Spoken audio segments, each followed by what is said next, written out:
Hey guys, welcome to my guide. Wait, I just copied someone's intro again. Shit. Meme review. Anyways, welcome to my Wyvern guide, or something like that.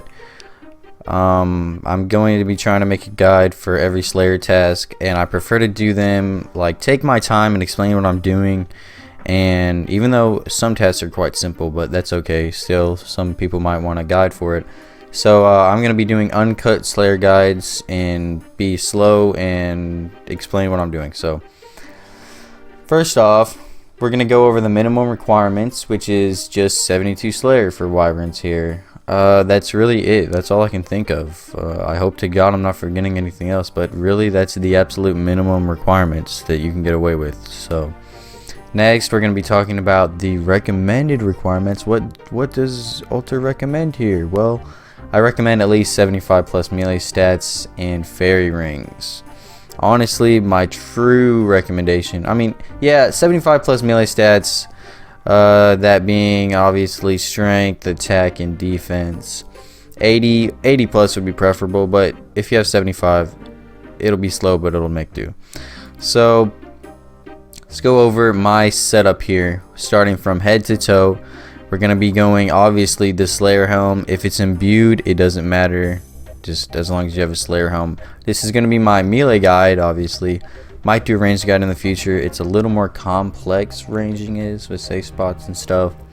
But me, personally, I melee them. So, anyways, next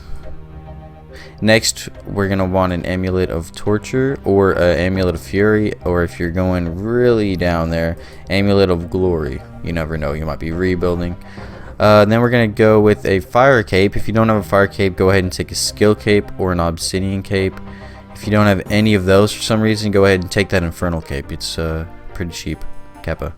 Anyways, next we're going to be taking the Fighter Torso or Bando's Chestplate. If you don't have either of those, go ahead and take like any Barrows item like Torregs or Durok's Top. And then you will need either a Dragon Fire Shield or a Elemental Shield.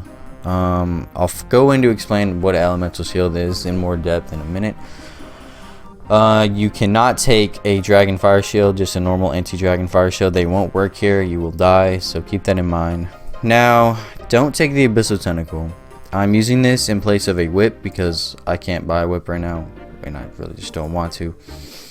But best in slot here is going to be your Rapier on stab, I believe. They're weak to stab, and Rapier is just too good.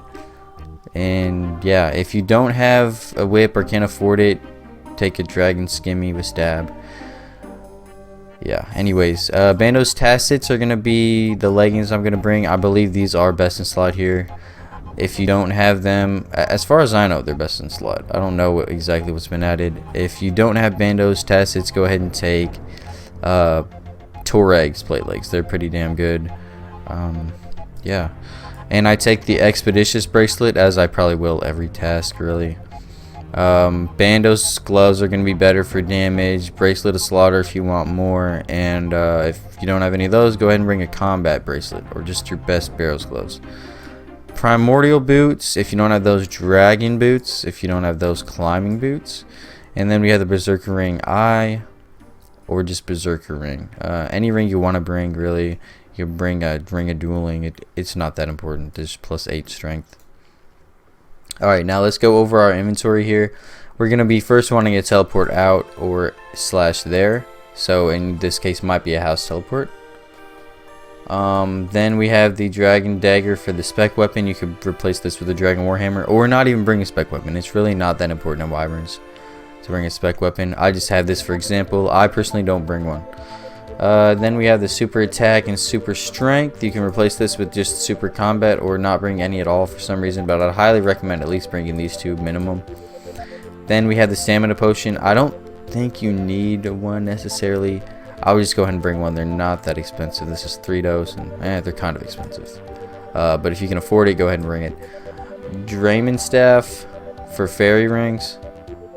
And then the rest food. As much food as you can. Now, if you had the Elite Diaries done, go ahead and just forget this piece of shit. But if you don't, go ahead and bring it. So, now, as far as the Elemental Shield goes, it requires Elemental Workshop Part 1 and maybe part 2. I'm not really 100% sure. I'm gonna go ahead and leave this bad boy behind because we're just not going to need it. Now, we're gonna be using fairy rings to get there. If you don't have fairy rings, I'll show you on the map where it is, and you can decide, and I'll recommend a few other ways to get there. So I use my house to get to my fairy ring. Another way to get to fairy rings would be like using your Slayer ring, using your Ardoin cloak, things like that. Just any way you want to get to a fairy ring, go ahead. Maybe even your quest cape here. So AIQ is going to be the code. And once we get there, I'm going to face my camera north and show you exactly where we're going to go. So that takes us to Mud Skipper Point. And if we look right here, this is the Wyvern Cave. I forget what the cave is actually called, but so we're just gonna simply run up there from the Slayer fairy ring. If you don't have fairy ring, you could use. It's very common to have your house in Remington. Mine's in Remington actually, and then just run down. It's not that much farther, and I mean, really anyone can get their house in Remington. I'm pretty sure that's the first house location, so you shouldn't have a problem with that. But if you really want to, you can teleport with your Amulet of Glory and walk down from Draenor or even Falador, to be honest. So just however you want to do it. There's multiple ways to get here. Anyways, let's get right into it.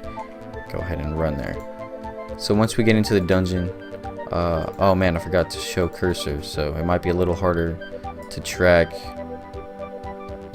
showing you, so sorry about that. Whoops, gonna have to track my cursor.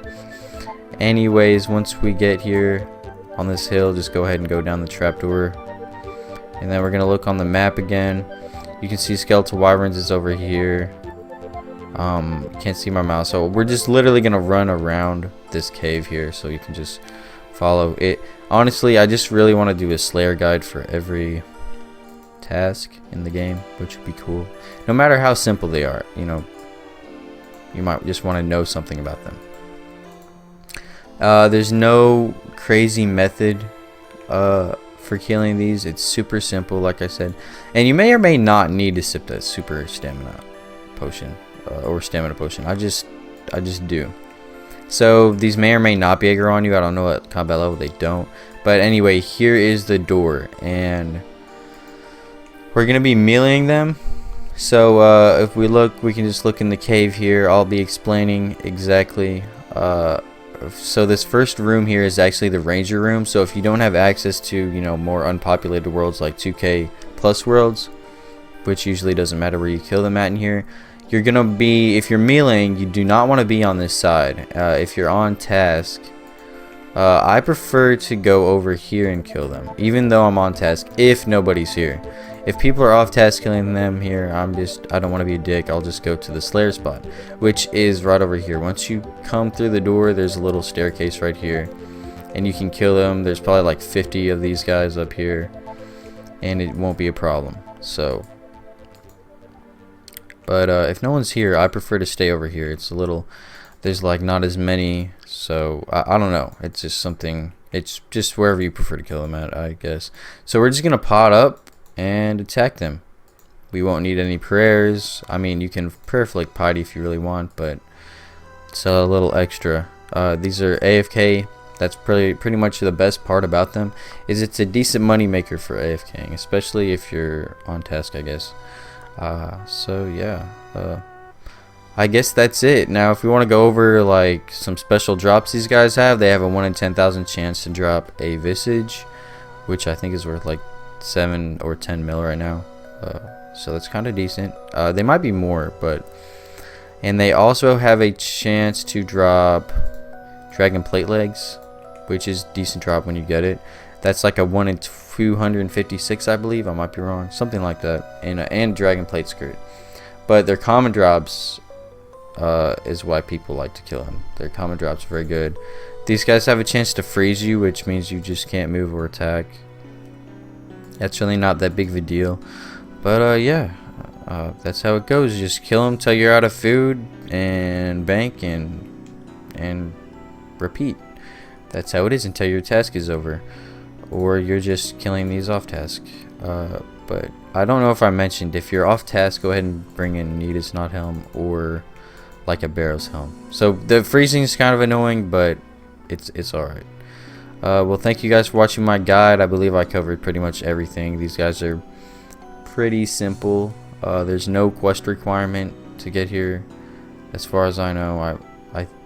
Shoot, you could run here on a level 3 account, I'm pretty certain. So thank you guys for watching. I hope it helped you out, and I'll see you guys in the next guide.